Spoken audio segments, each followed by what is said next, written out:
Combat is an integral part of D&D, with your players slaying dozens of monsters and enemies across the campaign. So how do you make sure each fight feels fun and thrilling, whether it's against the lowest of mooks or the biggest bosses? Here are a few ways you can make any battle even more exciting. The very first combat I ever ran in D&D was a fight with a ghoul in a graveyard, and one that my players were handling pretty easily. Just as they were about to finish them off, I had a second ghoul wander in from behind, and I'll never forget my player's shock, and what was a pretty routine battle had been given a little more excitement. Surprising your players with new enemies mid-fight is a great way to shake things up and keep them on their toes. Reinforcements for the goblin army, a rock swooping down to pick off weakened combatants, bullets that burst out of the ground to land on your party. The more dramatic the entrance, the better. It's also a great way to control how difficult you'd like a fight to be. If the first wave is already tough enough, then great. But if your players are destroying them, nothing like a surprise purple worm to add to the challenge.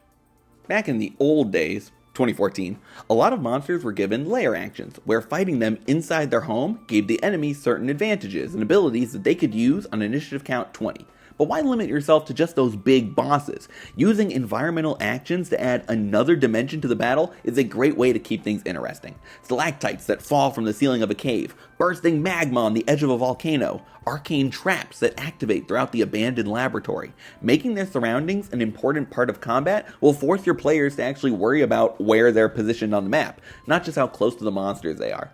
And it'll keep them engaged in between their turns, since they never know if the terrain is about to turn on them.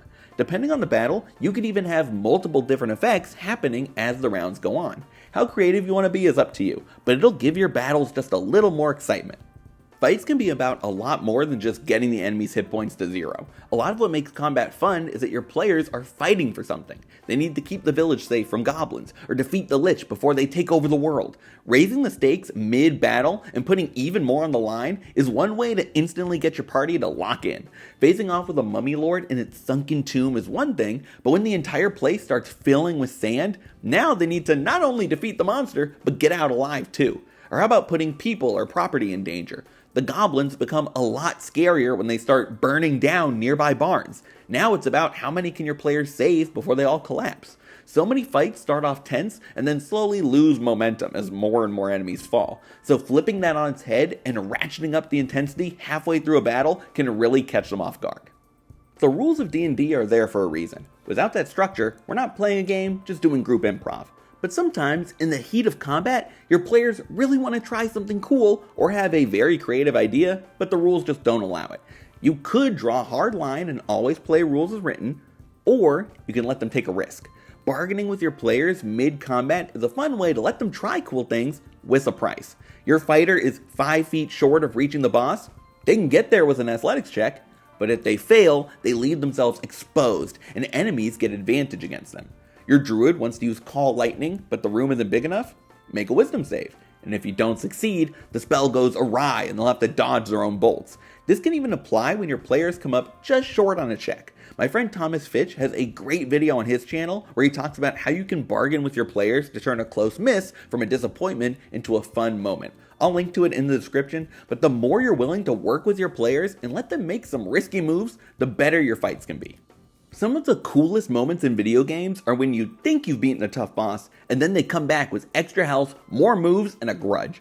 You can translate that same excitement into D&D by giving your fights different stages. For bosses, that's easy. Just do what video games do. Once they lose a certain amount of hit points, give them new legendary actions, better movement options, whatever you think will make them more fun to fight. But this doesn't have to be limited to bosses. You can have the entire fight broken up into stages. Maybe the terrain changes as the battle goes on, like a flying island that's breaking up the longer it lasts. Or there's a ritual that activates after a certain number of rounds, buffing all the enemies and giving your players something else to focus on. You can get creative with it, but breaking up the fight into different sections will keep it fresh throughout the entire thing. Those are 5 ways you can spice up your combat for D&D, but I'd love to hear how you've made your battles even more exciting in the comments. Thanks for watching. If you enjoyed the video, leaving a like is always appreciated. If you want to see more, you should subscribe to the Bard's College. I make videos all about D&D, DMing, and everything in between, so stick around. But for now, good luck, and remember, crit your players.